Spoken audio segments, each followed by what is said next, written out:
পূর্ব বর্ধমানের এই প্রাথমিক বিদ্যালয়ের অবস্থা দেখলে রীতিমতো চমকে যাবেন সকলেই।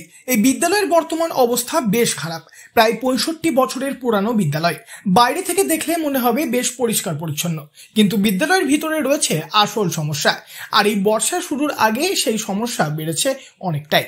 পূর্ব বর্ধমানের পূর্বস্থলী ১ নম্বর ব্লকের দোগাছিয়া পঞ্চায়েতের মাদ্রা অবৈতনিক প্রাথমিক বিদ্যালয়ে দেখা গেল একেবারে বেহাল অবস্থার ছবি। বৃষ্টি হলেই ছাদ থেকে চুঁয়ে চুঁয়ে জল পড়ছে ক্লাসরুমের মধ্যে, আর সেই অস্বাস্থ্যকর পরিবেশের মধ্যেই পড়ুয়াদের ক্লাস করতে হচ্ছে। বিদ্যালয়ের প্রধান শিক্ষক অভিজিৎ ভট্টাচার্য বলেন,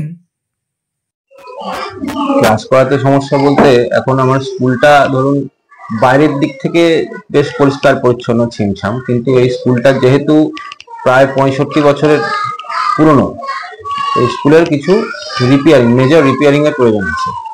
স্কুলের ছাদটা মেনলি খুব বড়ভাবে ড্যামেজ হয়েছে। এই ছাদ ড্যামেজ হওয়ার কারণে আমাদের সমস্ত স্কুল ক্লাসরুম বা বারান্দা, সেই সব জায়গায় জল চুঁয়ে চুঁয়ে পড়ে। এতে বাচ্চাদের অসুবিধা হয়, ওরা পিছল খেয়ে পড়ে।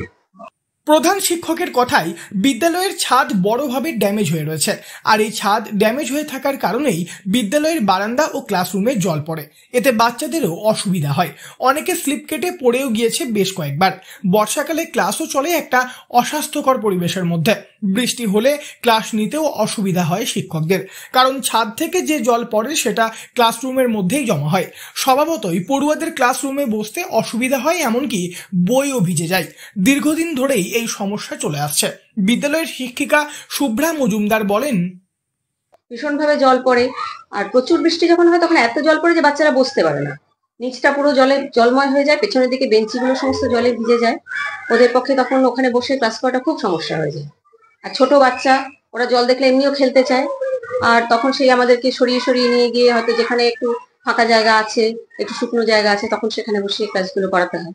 এই সমস্যাটা কতদিন থেকে? কিন্তু অনেকদিন ধরে এই সমস্যা রয়েছে, অনেকদিন ধরে। একবার ছাদে সমস্ত মেরামতি করা হলো, কিন্তু তারপরেও দেখা যাচ্ছে যে সেটা হয়নি। আমাদের সেই জল পড়ার সমস্যাটা রয়েই গেছে। এবছর দেখছি আরো বেড়েছে। বিদ্যালয়ে পড়ুয়ার সংখ্যা মোট ৭২ জন। এই ৭২ জন পড়ুয়ার পড়াশোনা সামলাতে হয় মাত্র ২ জন শিক্ষককে।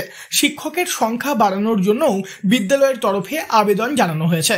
তবে বর্তমানে সবথেকে বড় সমস্যা বিদ্যালয়ের এই বেহাল পরিস্থিতি। যে কোনো সময় ঘটে যেতে পারে ভয়াবহ দুর্ঘটনা।